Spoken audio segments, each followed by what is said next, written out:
What looking for love in all the wrong places is to country music.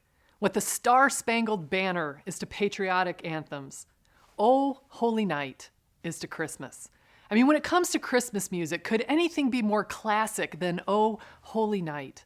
I want you to imagine with me for a moment that you're a kid again. You're at your elementary school's Christmas program or maybe a choir concert at church. The concert is just about to come to an end when the last soloist gets up. A hush falls over the crowd, and then the song begins. Oh, holy night, the stars are brightly shining.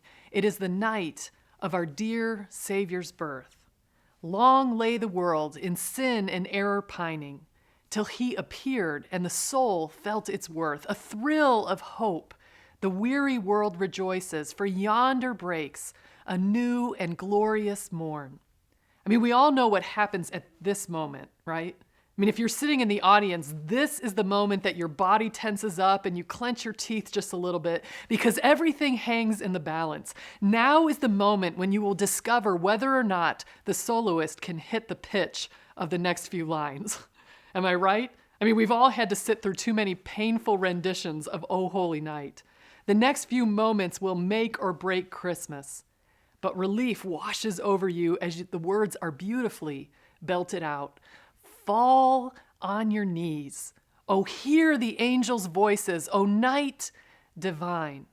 Oh, night when Christ was born. Oh, Holy Night tells the story. It expresses the hope. It gives you the feeling of Christmas, all in about 3 minutes. Its lyrics are so rich and deep and profound with theological truths. This great song reminds us that the first Christmas night was holy. It was sacred, set apart. It was different than any other night in the history of time.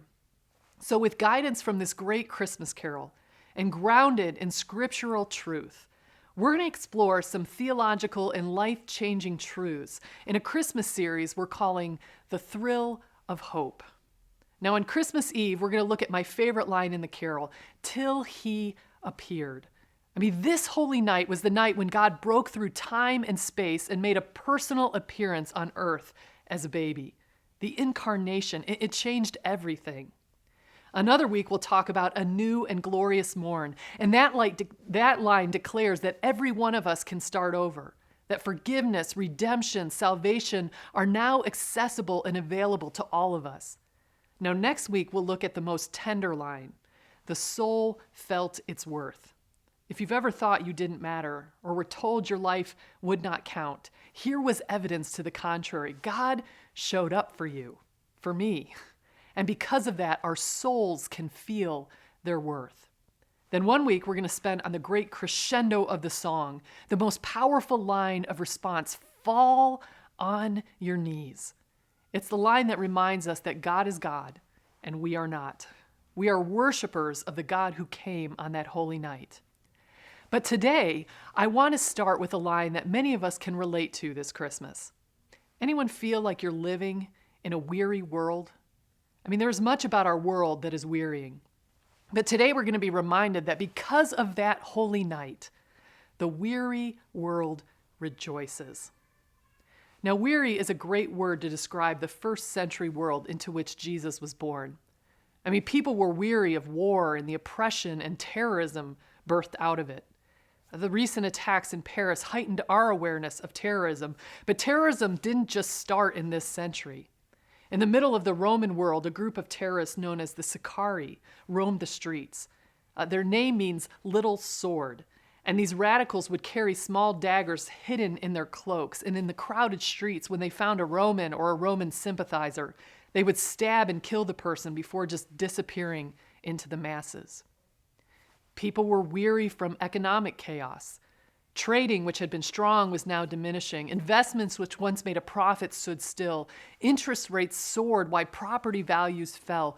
Ordinary citizens saw their savings consumed in taxes. And people were weary of a civilization that had lost its moral compass. The sick were discarded. Orphans roamed the streets. Sexuality had no boundaries. It was every man, woman, and child for themselves. The first century world was a weary world. And weary is a great word to describe much of the world we live in today. Just picking up a copy of the Chicago Tribune this week made me weary. I mean, on the front page is a story about how a gang war led to the gunning down of 9-year-old Tyshawn Lee a couple weeks ago. I mean, it makes you weary. On the same front page is a story about how Governor Bruce Rauner and the House and Senate leaders are scheduled to meet to talk about the budget for the first time in months. But in the very first paragraph, the article says they don't expect anything good to come out of the meeting. I mean, it makes me weary. And I don't even want to look at the arts and entertainment section, because chances are there's something in there about Justin Bieber or the Kardashians. Leave anyone weary? Our world is a weary world. And for some of us, weary is even how life feels closer to home. Weary from fighting with those who we're supposed to love. Weary from having too little and needing too much. Weary from the aches and pains that come with growing one day older. Weary from putting in too many hours and getting too little satisfaction. Weary of the past, but also weary about the future. We live in a weary world. But the song says, the weary world rejoices. The weary world is filled with joy. On that very first Christmas, God sent a messenger into the world to declare, do not be afraid, for behold, I bring you good news of great joy, which will be to all people. On this holy night, God gave us a reason for joy. He gave us a reason to rejoice. But joy, true joy, can often be elusive. Dr. Brene Brown, who wrote the book Daring Greatly, has some brilliant insights on joy. She says joy is not happiness. Joy and happiness are two different things. Happiness depends on happenstance, but joy is extraordinary happiness that is independent of what happens to us. Now, my guess is you've heard that before, that true, deep, lasting joy is independent of what happens to us. But here was the part of Brown's research that was new to me, the part I'd never recognized or considered. Brown said that the reason so many people don't experience joy is that we tend to dress rehearse tragedy. I mean, have you ever heard that phrase, dress rehearse tragedy? I hadn't. And here's what it means. We dress rehearse tragedy when things are going great and we say to ourselves, this can't last. Something bad is about to happen. We dress rehearse tragedy when we get a raise at work or someone does something nice for us and we think, they must want something from me. I wonder what's coming. We dress rehearse tragedy when a relationship is going really well and we think to ourselves, this is too good. This can't last. It's only a matter of time until something blows up. I mean, do you ever find yourself doing that? I mean, I do. I'm a Cubs fan. I've been dress rehearsing tragedy for 107 years. But I also find myself doing this in relation to my job. Someone will compliment me or say something nice about a project I've done. But rather than just accepting that affirmation, feeling joy in a job well done, I worry about not being good enough in the future, about criticism that might come. It's almost like we're afraid to let ourselves experience joy. We think if we give ourselves to it, then we're going to be blindsided by something bad, so we protect our hearts by dress rehearsing tragedy.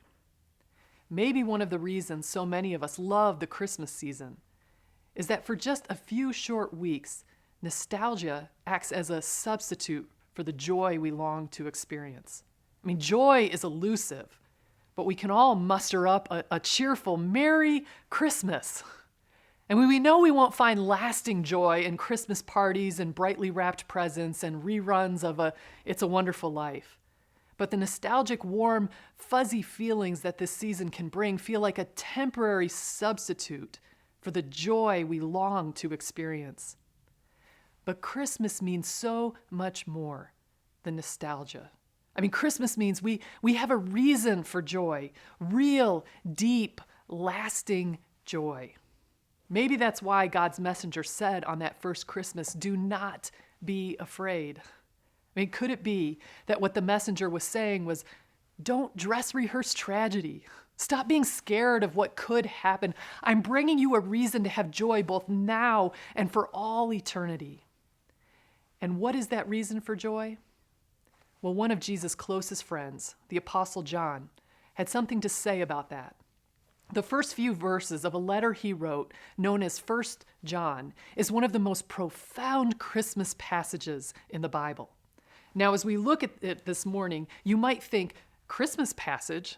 I mean, there's nothing in this passage about Mary or shepherds or a manger, and you'd be right. This passage doesn't describe the events of Christmas.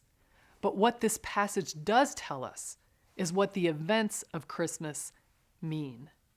And that is critically important because true, deep, lasting joy is found in the meaning of Christmas. John begins, "We proclaim to you the one who existed from the beginning, whom we have heard and seen. We saw him with our own eyes and touched him with our own hands. He is the word of life." Look at what John is saying here. We have heard him. We have seen him. We have touched him. As you read these words, picture John sitting on the witness stand in a courtroom, swearing a deposition. With his hand raised in the air, he declares, "This is real. I mean, this really did happen. God came to earth in the person of Jesus. It's not just some nostalgic story. It's not just some feel-good fable we recount in December. It really happened. Jesus is God come to earth." I mean, think back to the newspaper headlines I shared earlier. What if the lead story, the largest headline on the page read, "Christ is born in Bethlehem"? I mean, just imagine if the events of that first Christmas happened today and were reported to you by eyewitnesses at the scene.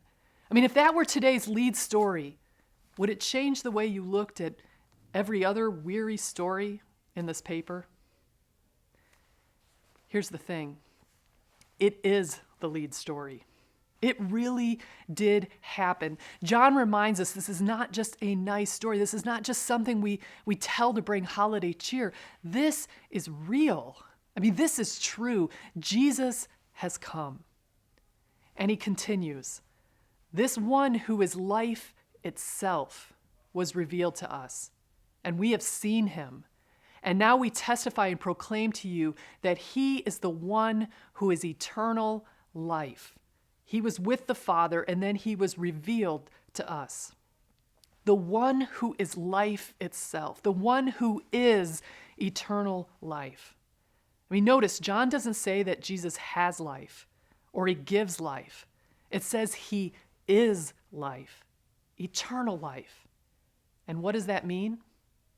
Well, Pastor Tim Keller explains it this way. He says, in every other religion, the founder is a prophet or a sage, and the founder says, here's the way for you to find eternal life. Do this, do this, do this, do this, and you will be saved. But Jesus says, I am the way and the truth and the life. Christianity does not say that Jesus is a great prophet pointing the way to God and how we can save ourselves. Jesus Christ, according to Christmas, is God come to save us, to do for us what we can't do for ourselves. To know him is eternal life. See, John declares, this is life. To know Jesus is eternal life. Are you tired of trying to measure up? Are you weary from trying to prove yourself? Are you exhausted from trying to be good enough? Here's the good news. You're off the hook. Someone is here to do for you what you can't do for yourself. Christmas means you are saved by grace. You don't have to earn it. You don't have to work for it. Life is yours just by accepting the gift that was given to you at Christmas.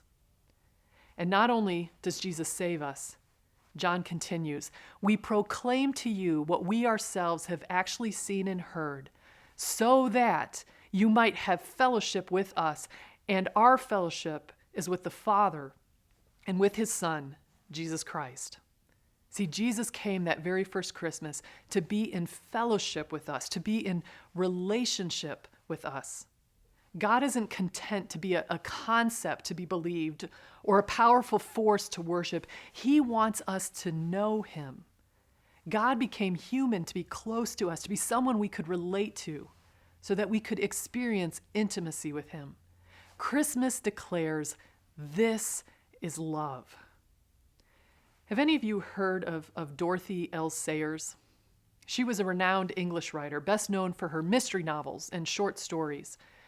She was also one of the very first women to graduate from Oxford University. And her most famous character is an English aristocrat, an amateur sleuth, named Lord Peter Wimsey. Through 11 novels and 2 sets of short stories, Peter solved all sorts of complicated mysteries. Well, about halfway through Sayers' series of novels, the single Peter is introduced to a female character named Harriet Vane. Curiously, Harriet is a writer of detective fiction who also happens to be one of the first women to graduate from Oxford University. After she and Peter meet and solve a couple mysteries together, they fall in love and live happily ever after. Now, many people have said that as Dorothy L. Sayers looked into the world that she created, looked at the man she created, she fell in love. I mean, though he was the hero in her story, she saw his loneliness and felt like he needed someone to save him. So she wrote herself into the story. She wanted him to know love, and so she loved him. Christmas means that the one who loves us, the one who created us, wrote himself into our story. He became because he wants to have fellowship with us. He wants us to know love, and so he loves us. This is real. This is life. This is love. That is what Christmas means. And why does John want us to know all this? Well, he tells us himself. He says, we are writing these things so that you may fully share our joy. He wants us to experience joy, real, deep, lasting joy. Christmas gives us the reason for joy. In the middle of our weary world, we know something that is really true. In the middle of our weary world, we have something that is really life. In the middle of our weary world, we know someone who is really love. And because of that, we can have joy. We don't have to be afraid. We don't have to dress rehearse tragedy. For to us a child is born, to us a son is given, and because of him, the weary world has reason to rejoice. Joy is ours for the taking, but joy is something we have to practice. Now, earlier I referenced Brene Brown's research on joy. She went on to say, joy is something you have to work at. She explained that through more than 12 years of research with thousands and thousands of people on the topic of joy, she has never met anyone who she would call joyful that did not actively practice gratitude. Now, gratitude is not an attitude, Brown says. It is a practice.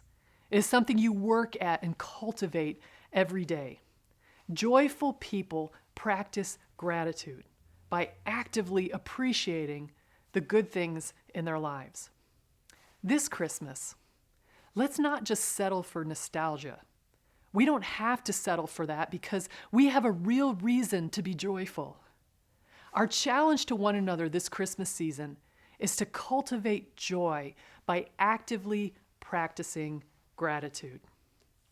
You know, we created this simple handout as something each of us could use every day between now and Christmas Day to actively practice gratitude. When you wake up each morning, instead of letting all the weariness of the world rush at you, focus on the reasons you have for joy. I encourage you to put this up on your refrigerator or your bathroom mirror. I mean, take one for every person in your family. And every morning, let's celebrate this Christmas season by remembering and expressing gratitude to God for all the reasons we have for joy. The more you practice gratitude, the more you'll find yourself becoming joyful. Even in the midst of your greatest weariness, you will have reason to rejoice.